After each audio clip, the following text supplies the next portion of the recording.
Welcome to the Slop Farm. Enjoy the video. In this video, I will explain how to write an affidavit of complaint. First, understand that an affidavit of complaint is a formal, sworn statement of facts.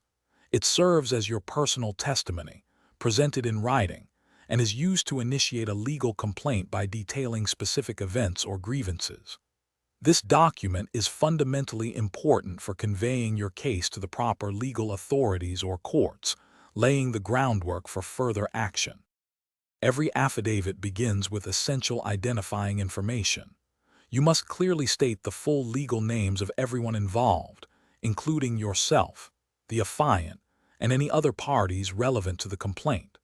It is also critical to specify the correct jurisdiction or the particular court where you intend to file this document.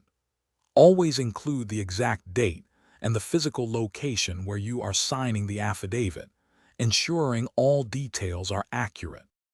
The heart of your affidavit is the statement of facts. Here, you must present your account clearly, concisely, and in chronological order. Focus exclusively on what you personally witnessed or directly know, avoiding any speculation or hearsay.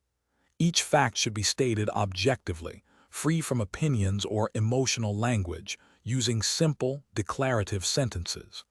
Aim for an unwavering presentation of truth, providing enough detail for clarity, without unnecessary embellishment. After drafting your statement, the next crucial step is swearing and notarization. You must sign your affidavit in the physical presence of a notary public or another authorized official. The notary's role is to confirm your identity and witness your signature, ensuring you understand you are swearing under oath that the document's contents are truthful.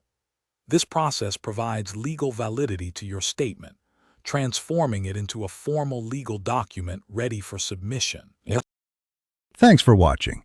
Consider subscribing if we helped you today.